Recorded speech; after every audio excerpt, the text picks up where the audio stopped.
வாழ்க வையகம், வாழ்க வையகம், வாழ்க வளமுடன். குரு வாழ்க, குருவே துணை. இன்றைக்கு சுவாமிஜி அவர்கள் வாழ்க்கையில் நடந்த 2 விஷயங்களை நம்ம வாசிக்க இருக்கிறோம். பிற ஆன்மாவை மதிப்பதே உண்மை பிரம்மஞானம் அப்படிங்கிற தலைப்பிலையும், கங்கையையும் காவிரியையும் இணைத்து விட்டால் அப்படிங்கிற தலைப்பிலையும் நம்ம வாசிக்க இருக்கிறோம். சுவாமிஜியுடைய வாழ்க்கை அனுபவங்களை. அறிவை உயர்த்துகின்ற சங்கத்தின் நிறுவனரான ஆசான் அருட்தந்தை அவர்கள் தன்னை நாடும் பல்வேறு மனிதர்களின் மாறுபட்ட மனங்களையும் இயல்பாக எடுத்துக்கொள்வார். மாற்று கருத்தாக இருந்தாலும் யாருக்கு தேவையோ அவர்களுக்கு மட்டும் புரிகின்ற வகையில் சிறிது நேரத்தில் திருத்தம் பதிலாக வரும். அத்தோடு காலம் கனிய வைக்கட்டும் என்று விட்டுவிடுவார். உணர முடியாதவர்களிடம் கருத்து திணிக்கப்படுவதை விரும்ப மாட்டார். மன்றத்தில் பயிற்சி பெற்ற ஒரு அன்பர் தன் மாற்றத்தை சுவாமிஜியிடம் கூறுகிறார். நான் பிரம்மஞானம் பயின்ற பிறகு அத்வைத்த நிலையை உணர்ந்து கொண்டேன். எங்கும் இறைவனை பார்க்கின்ற நிலையால் வீட்டில் பூஜைகள் செய்வதை நிறுத்திவிட்டேன். என் மனைவியிடம் சொல்லி பார்த்தேன், அவள் கேட்பதாக தெரியவில்லை.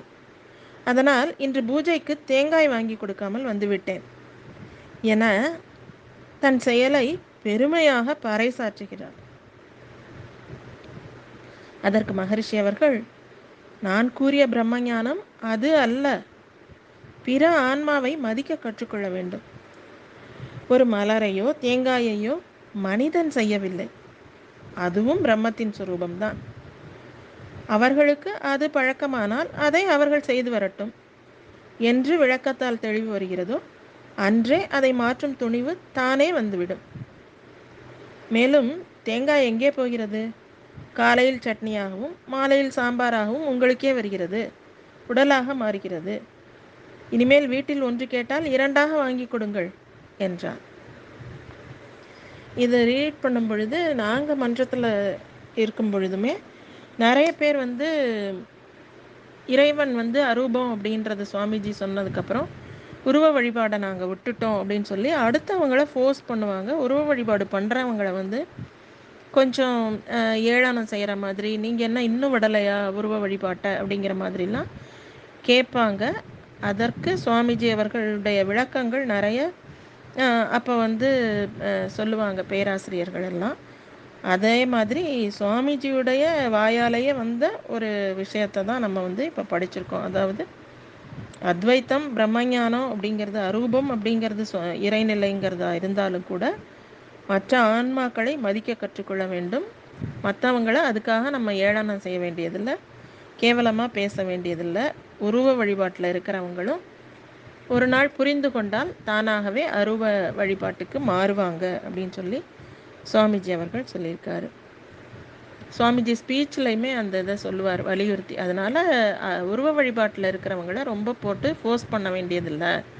அவங்களாவே உணர்ந்து கொள்ளும் காலம் வரும், அப்போ அவங்களாகவே உருவ வழிபாடை விடுவாங்க அப்படின்னு சொல்லி சொல்லுவார். அதே மாதிரி கோயிலில் பிரதட்சணம் பண்ணுறது, அதாவது வலம் வருது, கோயிலில் வலம் வர்றது அப்படிங்கிறது எல்லாமே காலுக்கு நல்ல எக்ஸசைஸ் தானே, அதெல்லாம் நீங்கள் ஏன் போய் கமெண்ட் பண்ணுறீங்க அப்படின்னு சொல்லி சொல்லுவார் சுவாமிஜி. அந்த பழக்கம் இருந்தால் இருந்துட்டு போகுது. வெளியில் போய் வாக்கிங்னு பண்ணுறதுக்கு பதிலாக கோயிலில் சாமியை நான் 2 சுற்றுறேன் அப்படின்னு சொல்லும் பொழுது அவங்க காலுக்கு நல்ல பலம் வரப்போகுது. அதனால் உங்களுக்கு என்ன இது இருக்குது? அதனால் யாரையும் ஃபோர்ஸ் பண்ணி ஒரு விஷயத்தை விட வைக்க வேண்டாம். அவங்கவுங்களாவே உணர்ந்து கொள்ளும் காலம் வரும் பொழுது புரிஞ்சுக்குவாங்கன்னு சொல்லி சுவாமிஜி சொல்வார். அடுத்ததாக, கங்கையையும் காவிரியையும் இணைத்து விட்டால். ஒருமுறை மகரிஷி அவர்கள் ரயிலில் பயணம் செய்து கொண்டிருக்கிறார்கள். நமது நாட்டின் இயற்கை வளத்தை மக்களின் வாழ்க்கை வளமாக மாற்றச் செய்ய வேண்டிய திட்டங்கள் பற்றி அருகில் அமர்ந்திருக்கின்ற அன்பரோடு உரையாடி கொண்டிருக்கிறார்.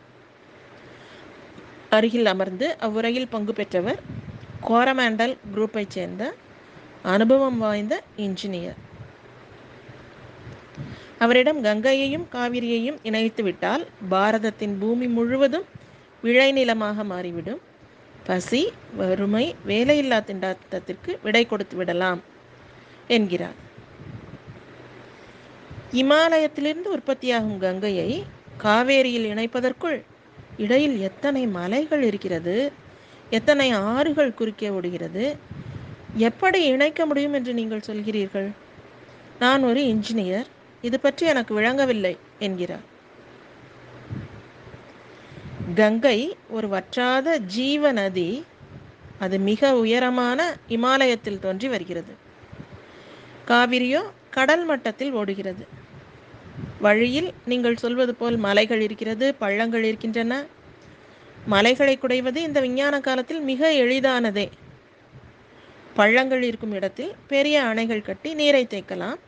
அணையிலிருந்து பெரிய ராட்சத குழாய்களை கொண்டு நீரின் வேகத்தை அதிகப்படுத்தி கொண்டு வந்து விடலாம். ஆறுகளின் மேல் ஒரு ஆராவதியை கட்டி ஆற்றின் மேலேயும் கங்கையை கொண்டு வரலாம். ரூர்கேலாவில் பெரிய ஆறு ஓடுகிறது, ஆற்றுக்கு மேலாக கங்கையை கொண்டு வந்திருக்கிறார்களே என்கிறார்.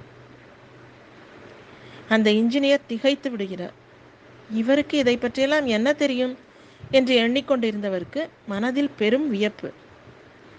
ஐயா, எனக்கு இந்த வாட்டர் மேனேஜ்மெண்ட் துறையில் பல வருட அனுபவம் இருக்கிறது. ஆனால் உங்களுக்கு இந்த முறுக்கலான யோசனைகள் எல்லாம் எப்படி தோன்றுகிறது என்கிறார். மகரிஷியின் தத்துவம் மிக எளிமையானது. மேட்டு நீர் பள்ளம் போய் சேர்வது போல்தான் இதுவும் என்கிறார். வாழ்க வையகம், வாழ்க வையகம், வாழ்க வளமுடன். குரு வாழ்க, குருவே துணை.